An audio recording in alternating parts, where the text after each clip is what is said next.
இன்றைய சிறப்பு நேர்காணல்ல நம்மோடு இணைந்திருக்கும் சிறப்பு விருந்தினர் தமிழ்நாடு காங்கிரஸ் கமிட்டியினுடைய மாநில துணைத் தலைவர் மரியாதைக்குரிய எஸ்.எம். ஹிதாயத்துல்லா சார் தான் அணிஞ்சிருக்காங்க. நிகழ்ச்சிக்கு உங்களை அன்போடு வரவேற்கிறோம்.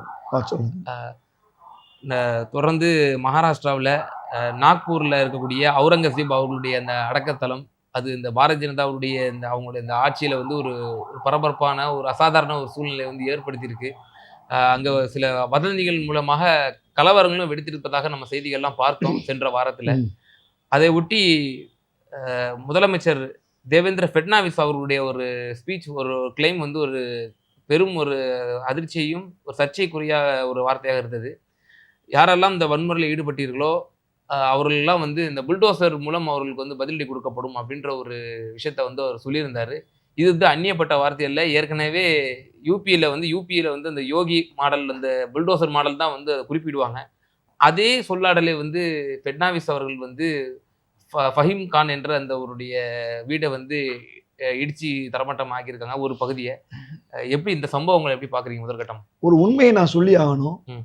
75 வயதுக்கு பிறகு பாஜகவில் யாரும் முதல்வராகவோ அதே போன்று பிரதமராகவோ இருக்க முடியாது. இன்னும் சில மாதங்களில் அல்லது ஓரிரு வருடங்களில் செப்டம்பர் 17 அதாவது மோடி அவர்களை அகற்றிவிட்டு RSS ஒரு புதிதாக ஒருவரை கொண்டு வர வேண்டும் என்று நினைக்கிறது. இந்த ரேஸ்ல இருக்க 2 பேர் யாருன்னா, உத்தரப்பிரதேச முதல்வர் யோகி ஆதித்யநாத், மற்றொருவர் மகாராஷ்டிரா சார்ந்த ஃபட்னாவிஸ்.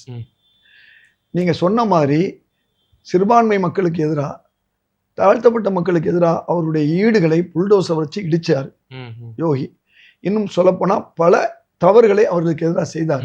ஆனா உச்ச நீதிமன்றம் அவரை கண்டித்த பிறகு இப்ப கொஞ்சம் அமைதியா இருக்கார். அதே பாணியில நாமளும் இந்த வேலையை செஞ்சா மகாராஷ்டிரத்துல நமக்கு அந்த பிரதமர் பதவி வாய்ப்பு இருக்கு அப்படிங்கிற அடிப்படையில தான் திரு ஃபட்னாவிஸ் அவர்கள் ஒண்ணுமில்லாத ஒரு விஷயத்த, அவுரங்கசீப் அவர்கள் மறைந்து 400-500 ஆண்டுகள் ஆகிவிட்டது. இன்னைக்கு இந்த தீமையில் ஒரு நன்மையை நான் சொல்றேன். அவுரங்கசீப்பை பற்றி தவறாக விளங்கிய இந்திய மக்கள், குறிப்பாக முஸ்லிம்கள் உட்பட, இன்னைக்கு அவுரங்கசீப் இவ்வளவு மேன்மையானவரா, இவ்வளவு சிறந்தவரா, இவ்வளவு நல்லிணக்கவாதியா என்று தெரியக்கூடிய அளவுல இன்னைக்கு பல்வேறு BBC உள்பட இந்தியாவில் இருக்கக்கூடிய வரலாற்று ஆசிரியர்கள் போல அவுரங்கசீப்புடைய உண்மையை எடுத்து சொல்லக்கூடிய ஒரு வாய்ப்பு வந்திருக்கு. இந்த தீமையில் நன்மைன்னு சொல்ல வர்றேன். இந்தியாவை, அகண்ட இந்தியாவை, இன்றைய இந்தியா இல்ல, ஆப்கானிஸ்தான்ல இருந்து பர்மா வரை உள்ள இந்தியாவை 50 ஆண்டுகள் ஆண்ட ஒரு மனிதர், மாமன்னர் அவுரங்கசீப் தான். உலகத்துல கூட யாரும் இத்தனை வருஷங்கள் இவ்வளவு பெரிய நிலப்பரப்பு ஆண்டது கிடையாது. அது இப்ப வெளியில வந்திருக்கு. அது மட்டுமல்ல, அசோகர் கூட தந்தையை கொலை செய்தார்.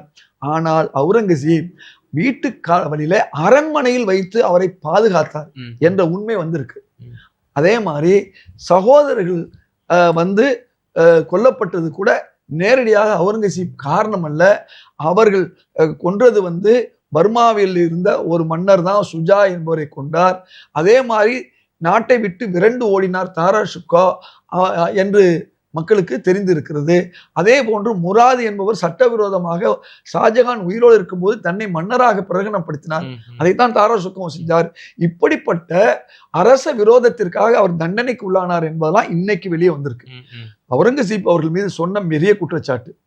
இரண்டாவது, அவுரங்கசீப் அவர்கள் 50 ஆண்டுகள் ஆளும் பொழுது எப்படி ஆண்டிருக்க முடியும்? இந்து மக்களுடைய ஆதரவு இல்லாமல் அவர் கோயிலை இடித்தார என்று சொன்ன பொய் வந்து உண்மையாக வெளியே வந்திருக்கு.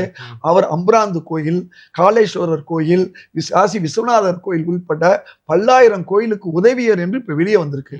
அது மட்டுமல்ல, தமிழ் மக்களுக்கு திரு குமரகுருபர் அவர் நம்ம கேட்டதற்கு காசியில ஒரு மடத்துக்கான இடமும் கோயிலுக்கான இடமும் கொடுத்து மானியமும் கொடுத்தவர் அவுரங்கசீப் என்ற உண்மை இப்ப வெளியே வந்திருக்கு. அது மட்டுமல்ல, காசி விஸ்வநாதர் கோயில்ல அங்கிருந்த பூஜாரிகள் ரஜபுத்திர இளவரசியை பாலியல் வன்புணர்வு செய்ததன் காரணமாக அதை அந்த கோயிலை புனருத்தாரணம் செய்ய வேண்டும் என்று ரஜபுத்திரர்கள் கேட்டதற்காக திரு அவுரங்கசீப் அவர்கள் அதை சரி செய்து கொடுத்தார்கள் என்ற உண்மையும் வெளியே வந்திருக்கு. கோயிலை இடித்தார் என்ற பொய்யும் போயிருச்சு. இரண்டாவது, மதமாற்றம் செய்தார்? இல்லை. அவர் அப்படி மதமாற்றம் செய்திருந்தால் டெல்லியை சுற்றியுள்ள பகுதிகளிலே செஞ்சிருக்க வேண்டும். அவர் 50 ஆண்டுகள் மதமாற்றம் செய்ய முனைந்திருந்தால் இந்தியாவிலே ஒரு சகோதர இந்துக்கள் கூட இருக்க முடியாது, முஸ்லிம்களாக இருப்பார்கள். அதை அவர் செய்யவில்லை என்ற உண்மையும் வந்திருக்கிறது. மூணாவது, சிவாஜி அவர்களை பெரிய உருவகப்படுத்தினார்கள். இப்ப வந்திருக்க உண்மை, அவுரங்கசீப் உடைய 50 ஆண்டுகளில வெறும் 10 ஆண்டுகள், அதாவது 1570 1580 வரை மட்டும்தான் சிவாஜி மன்னராக இருந்தார் என்ற உண்மையும் இன்னைக்கு வெளியே வந்திருக்கு. சிவாஜியுடைய தந்தை அவுரங்கசீபிடம் வேலை செய்தார், சிவாஜியும் வேலை செய்தார், பிறகுதான் அவர் புரட்சி செய்தார். பிறகு சிவாஜியுடைய மகனையே மாற்றாந்தாய் கொடுமைக்கு பயந்து அவுரங்கசீப் தான் சிவாஜி மகனையும் பேரனையும் வளர்த்தார் என்ற உண்மையும் வெளியே வந்திருக்கு. அது மட்டுமல்ல, சிவாஜியை சிறையில் வைத்தார் என்பது அது சிறை அல்ல, அது வீட்டு காவல். பல கூடை அளவுக்கு கொடுத்திருக்காருன்னா, அந்த பல கூடையில சிவாஜி தப்பி வந்திருக்காருன்னா எவ்வளவு மதிச்சு சிவாஜியை கொல்லாம விட்டுருக்காரு. ஒரு தன்னுடைய தளபதியாக இருக்கக்கூடிய அப்சல் கானையே கொண்டவரை ஏன் அவர் கொல்லாமல் விட்டார் என்பதெல்லாம் இப்போ உண்மை வந்திருக்கு. ஆக அவுரங்கசீப் என்ற ஒரு மாமன்னர் இந்தியாவில் கொண்டு வந்த பல சீர்திருத்தங்கள் வந்திருக்கு. அதை விட வெள்ளையர்கள் சொல்லியிருக்கிறார்கள், அந்த காலகட்டத்திலே உலகத்திலேயே இந்தியா தான் செல்வத்தில் முன்னணியில் இருந்தது. சீனாவை பின்னுக்கு தள்ளிவிட்டு அவுரங்கசீப் ஏறத்தாழ இன்றைய ஜிடிபி 6-7 என்று சொல்கிறார்கள். அன்றைய ஜிடிபியை பொறுத்தவரை அது 24 என்று ஆங்கிலேய பொருளாதார நிபுணர் சொல்லக்கூடிய அளவுக்கு அவுரங்கசீப் ஆட்சியில இருந்திருக்கிறது. அவுரங்கசீப் ஆட்சியில 50-60 விழுக்காடுக்கு மேல் இந்துக்களும் ரஜபுத்திரர்களும் தான் தளபதிகளாக அமைச்சர்களாக இருந்தார்கள் என்ற உண்மை வந்திருக்கிறது. மதுரை ஆதீனம் சொன்ன உண்மை வந்திருக்கிறது. அதாவது மதுரை கோயில்ல ஆதீனத்தினுடைய கோயிலுக்கு பூஜை புனஸ்கார பொருள்களை அவுரங்கசீப் தான் அனுப்பினார் என்று முன்னாள் மதுரை ஆதீனம் மறைந்த பொன்னம்பல அடிகளார் சொன்னதையும் வெளியே வந்திருக்கு. ஆக அவுரங்கசீப் என்ற ஒரு நல்ல மனிதர், மனிதர் 50 ஆண்டுகள் அகண்ட இந்தியாவை ஆண்டு இருக்கிறார் என்று சொன்னால் அது மட்டுமல்ல, 20 ஆண்டுகள் கவர்னராகவும் ஆண்டு இருக்கிறார். எவ்வளவு ஆண்டுகள்? தக்காணத்தில், அதே மாதிரி எல்லை மாகாணத்துல, குஜராத்தில் அவர் இவ்வளவு சிறந்த ஒரு ஆட்சியை அவர் ஆளுநராக இருக்கும்போது செய்ததனால்தான் 4 சகோதரர்களிலே இவர்தான் தகுதியானவர் என்று மக்கள் ஏற்றுக்கொண்டார்கள். இவர் ஆட்சியில் அரியணை ஏறும்போது இவருடைய சகோதரர்கள் கூட இருந்த அத்தனை பேருமே அவுரங்கசீப்பை ஏற்றுக்கொண்டார்கள். காரணம், இவர் சிறந்தவர், இவர் திறமையானவர், இவர் வல்லமை மிக்கவர் என்று நினைந்து. அது மட்டுமல்ல, ஷாஜகான் செய்த தவறு, தகுதியான திறமையான 4 மக்கள் இருக்கும்போது அவர்களை அழைத்து பேசாமல் தாரா சுக்கோவுக்கு தனியாக ஆட்சியை கொடுப்பதற்கு ஒரு முயற்சி எடுத்தார். அவுரங்கசீப் சென்ற அந்த தண்டனை தவறுக்குத்தான் அவருக்கு வீட்டுக்காவலிலே, அரண்மனையில் வீட்டுக்காவல் வைக்கப்பட்டது. இப்படி பல உண்மைகள் வெளிவந்திருக்கு.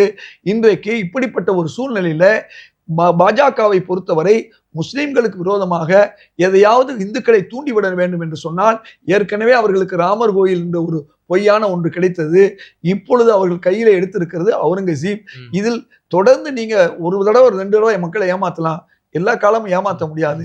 ஆக அவருக்கு எதிராக இந்த புல்டோசர் கலாச்சாரத்தை அவர் பட்னாவிஸ் உருவாக்கி இருக்கிறார் என்றால் தான் பிரதமராக ஆக வேண்டும் என்ற அந்த பதவி போட்டியின் காரணமே ஒழிய இதையும் நாளைக்கு உச்ச நீதிமன்றம் கண்டிக்கும். பாபர் மசூதிக்கு பிறகு காசி மற்றும் மதுரா, சம்பல் மாவட்டத்தில் இருக்கக்கூடிய அந்த ஜாமியா மஸ்ஜித் கூட ஒரு சர்ச்சைக்கு உள்ளாகப்பட்டது. 5 பேர் சுட்டு படுகொலை செய்யப்பட்டார்கள். அதைத் தொடர்ந்து இப்போது அவுரங்கசீப் அவர்களுடைய அந்த அடக்கத்தளத்திலையும் ஒரு சர்ச்சையை ஏற்படுத்தியிருக்கு. ஒரு மிகப்பெரிய ஒரு வயலன்ஸ் அங்கே ஏற்பட்டிருக்கு. இதில் விஸ்வ இந்து பரிஷத்தும் இதில் மெயின் ரோல் வகிச்சிருக்கிறது நம்ம பார்க்க முடியுது. ஸோ ஃபட்னாவிஸ் அவர்களுடைய இந்த ஸ்டேட்மெண்ட்டை ஆர்எஸ்எஸ்ஐ அவர் மகிழ்விப்பதற்காக பிரதமருடைய ரேஸில் நம்ம முந்தணும் யோகியை விட அப்படிங்கிற ஒரே ஒரு உள்நோக்கம் தானா, எப்படி பார்க்குறது? நிச்சயமாக 2 விஷயம். அவர்கள் 10,000 பள்ளிவாசல்கள் சொல்றாங்க, 1-2 தான் குறி வைக்கிறாங்க. சுப்பிரமணிய சாமி அவர்கள் 3000 பள்ளிவாசல்கள் நாங்கள் கணக்கு எடுத்து வச்சிருக்கோம் அப்படின்னு சொல்லி விராட் இந்து சங்கம்னு சொல்லி அவர்கள் நடத்துகிறார் என்று குறிப்பிடத்தக்க விஷயம். அதான் நான் சொல்றேன், 10,000 பள்ளிவாசல் குறி வைக்கிற மாதிரி சும்மா சொல்லிக்கிட்டு ஒண்ணா கொண்டு வர்றது காரணம், பொதுவாக இருக்கக்கூடிய இந்து மக்களை தன் வயப்படுத்தணும், தீவிர ஆதரவாளர் போக கொண்டு வரணும்னு நினைக்கிறாரு. ஆனா இந்து மக்கள் அவர்களுக்கு ஆதரவா இல்லை. இன்னைக்கு அவர்களுக்கு எந்த நேரத்திலையும் 39 விழுக்காடு வாக்குகளுக்கு மேல கிடைக்கல. அப்படி பார்த்தா 61 விழுக்காடு அவர்களுக்கு எதிராக தான் இந்துக்கள் இருக்கிறாங்க, பெரும்பாலான இந்துக்கள். அது மட்டுமல்ல, இந்துக்கள் என்ற போர்வையில ராகுல் காந்தி அவர்கள் சொன்ன மாதிரி தாழ்த்தப்பட்டவர்களுக்கும் பிற்படுத்தப்பட்ட இந்துக்களுக்கும் ஏன் உயர் சாதி இந்துக்களுக்கும் கிடைக்க வேண்டிய உரிமைகளை பறித்து ஒரே ஒரு RSS வகுப்பினருக்கு மட்டும் அவர் வந்து பிரதமரும் அமைச்சகங்களையும் செயலாளர் பதவிகளை கொடுத்திருக்காரு சொல்லி ஆணித்தரமாக ஆதாரபூர்வமாக திரு ராகுல் காந்தி அவர்கள் பாராளுமன்றத்திலே இந்த இதை வைத்திருக்கிறாரு. ஆக இந்து என்ற போர்வையில இந்து மக்கள்ல ஒரு குறிப்பிட்ட சிலருக்கு தான் அதிகாரம், ஆளுநர் பதவி போகுது, நீதித்துறை பதவி போகுது, அதே மாதிரி கல்வித்துறையில துணைவேந்தர் பதவி போகுது. இப்படி பல்வேறு வகையிலும் இந்துக்களுக்கு எதிரான ஒரு சூழ்நிலையை எடுத்திருக்கிறார்கள் என்று அம்பலப்படுத்தியதனால்தான் பெரும்பாலான இந்துக்கள் அவர்களை ஆதரிக்கவில்லை. இந்த உண்மையை நம்ம புரிந்து கொள்ளணும். 80 விழுக்காடு இந்துக்கள்ல 39 விழுக்காடுகளை கொண்டு வந்திருக்காங்க. இன்னும் ஒரு 5-6 விழுக்காடு இந்துக்களை தங்கள் வசப்படுத்துவதற்கு தான் அடுத்த பள்ளிவாசல்களை, மசூதிகளை இடிக்க வேண்டும், இந்து முஸ்லிம்க்கு இடையில கலவரத்தை உருவாக்க வேண்டும், இதில் அவர்கள் குளிர் காய வேண்டும் என்று நினைக்கிறார்கள். சிலரை சில காலம் ஏமாற்றலாம், பலரை பல காலம் ஏமாற்றலாம். இதுதான் இப்ப நடந்திருக்கு.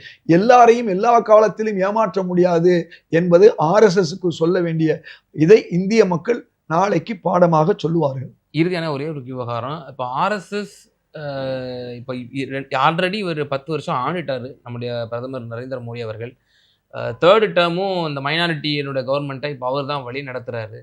ஸோ இப்போ RSS இப்போ பிரதமரை மாற்றக்கூடிய ஒரு மனநிலையில் இருக்கிறதா, அல்லது 2000 ஒருவேளை இப்போ வரக்கூடிய 2029 மோடி அல்லாது வேற ஒரு பிரதமரை வைக்கணுங்கிற ஒரு எண்ணத்தில் இருக்கா? என்ன மாதிரியான நிலையத்தில் இருக்கு? குறிப்பாக எதிர்கட்சியெல்லாம் என்ன குற்றச்சாட்டு வச்சாங்க அப்படின்னா, 2024 நாடாளுமன்ற தேர்தலிலே வந்து மோடி அல்லாது வேற ஒரு பிரதமர் தான் வந்து நியமிக்கப்படுவார் அப்படின்ற ஒரு விஷயங்கள்லாம் பரவலாக பேசப்பட்டது.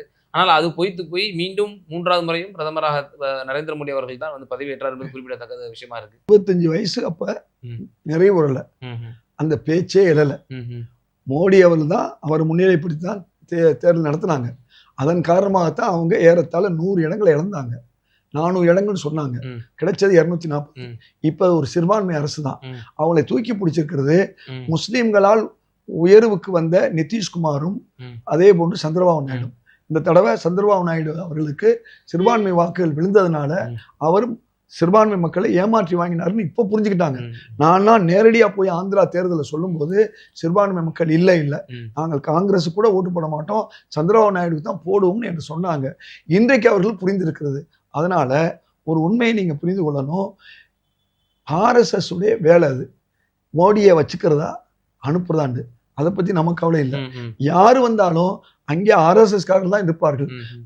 இன்னைக்கு மோடி மோசமானவர் என்றால் இதை விட மிக மோசமானவர்கள் தான் வருவார்கள். அதனால அரசியல்வாதிகள் 2 வகை, ஒண்ணு மோசமானவர்கள், இன்னொன்னு மிக மோசமானவர்கள். நான் சொல்றது RSS அரசியல்வாதிகள்.